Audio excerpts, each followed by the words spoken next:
करते हैं। वो यार जब इनके ऊपर बारिश होती होगी तो अतराफ में भी कोई ना कोई खतरा तो गिर ही जाता होगा। तो मुकद्दर के धनी है खुदारा। मगर साथ में एक बात बताऊं, साथ में सैयदों के घर की जो सबसे बड़ी शान है और जो अलग पहचान है उसे भी पाबंदी से पकड़ो, और वो है इनके घर की इम्तियाजी शान पर्दा। मुझे बताइए, हमारे घरों में पर्दे हैं? आज बंदा ना दूसरों पे उंगली उठाता है, वो देखो फला की बेटी मैंने नंगे सर देखी हो। भाई अपने घर में झांक, तेरे घर की कहानी क्या है?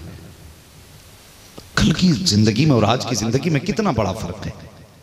कल चादर पे 72 पैबंद तो थे, लेकिन इज्जत पे कोई दाग नहीं था। हाँ, लेकिन आज कपड़ा 10,000 का है, लेकिन इज्जतें महफूज नहीं। आज के जो शो के बुर्के चल रहे हैं, आज जो नकाब चल रहा है, उस नकाब को भी एक नकाब की जरूरत है। ये हमारे घर की हया है। आज जो नकाब को भी नकाबों की जरूरत पड़ गई। क्या जरूरत पड़ी इतनी सजावट के नकाब पहनने की? और भाई घर की बेटियों को समझाया करो कि तुम्हें सुपरस्टार नहीं बनना है, बल्कि कनीज़े फातिमा ज़हरा बनना है।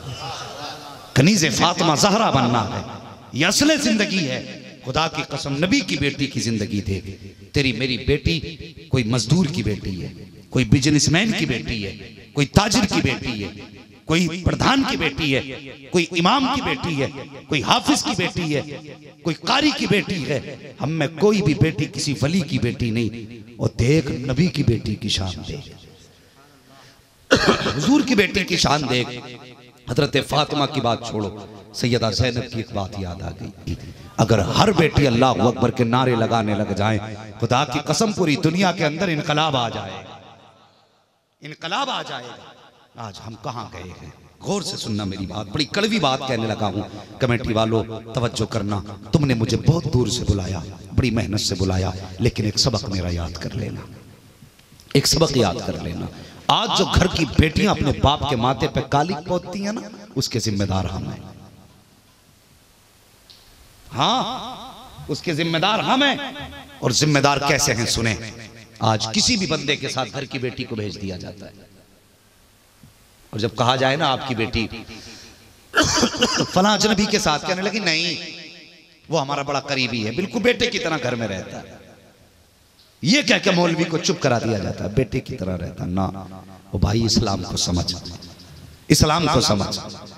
कई जगह ऐसा होता है, बैठी बाइक पे चल पड़ी, किधर गई, किसके साथ भेजी तूने बेटी? कहता मुंह बोला भाई था इसलिए उसके साथ बैठ के चली गई। ओ यार मुझे बता तो सही, ये तेरा कौन सा मुअम्मा है? तू कहता मुंह बोले भाई के पीछे बाइक पे बैठ के गई है। इस्लाम का कानून देख, इस्लाम सगे भाई बहन को एक जगह बैठ करके बदन से बदन मिलाने की इजाजत नहीं देता। और जो मजहब सगे भाई बहन को एक जगह बैठ करके बदन से बदन मिलाने की इजाजत नहीं देता, वो मजहब खैर महरम के पीछे मोटरसाइकिल पे बैठ के बाजार में जाने की इजाजत कैसे दे सकता है? हमें भी तो समझाओ, ये कौन सा तरीका निकाला है हमने? बड़ी आसानी से कह दिया हमने, मुंह बोले भाई के साथ गई है। और इस मुंह बोले भाई की भी देखो हकीकत तुम्हें बताने लगा। ये जितने मुंह बोले भाई मिलेंगे, इनकी सगी बहनें इनसे तकलीफ में होंगी। फोन आ गया, कौन? मैं तुम्हारी बहन बोल रही हूं, वो बनाई हुई बहन। क्यों फोन किया? कहती है तुम्हारी भांजी है ना, इसका आज बर्थडे है, इसका आज जन्मदिन है। जब पता चला मुंह बोली बहन का जन्मदिन है, तो फिर इन्हें 10,000 ATM से निकाले, केक भी लिया, सामान भी लिया, मार्केट से इतना बड़ा गिफ्ट लेके पहुंच गया। और बेहया जालिम कमीने, तुझे मुंह बोली बहन का रिश्ता याद रह गया। सगी बहन हॉस्पिटल में दवा के लिए तड़पती रही, तुझे उसका ख्याल नहीं आया। सगी भांजियां गुर्बत की वजह से बहन की गोद में सर रख के रोती रही, तुम्हें बहन की गुर्बत का ख्याल नहीं आया। जब कोई भांजियों को हाथ पकड़ने को तैयार ना था, तब तुम अय्याशियों में अपने पैसे उड़ाते रहे। नामवरी के लिए तुमने मुंहबोली बहनों के बर्थडे पर लाखों रुपए में आग लगाई। क्या ही अच्छा होता, मुंहबोली बहन के दरवाजे पे ना जाता, सगी बहन की चौखट पे चला जाता और अपनी जेब से जब 10,000 मुंहबोली को दे सकता है तो 50,000 सगी को भी दे सकता है। अगर सगी बहन की गोद में 50,000 डाल देता, मैं नहीं जानता कोई देखता कि नहीं देखता, कोई तारीफ करता कि नहीं करता, करता। खुदा की कसम, इधर सकी बगन मुस्कुरा देती, उधर जन्नतुल बकी में सैयदा फातिमा मुस्कुराने लग जाती।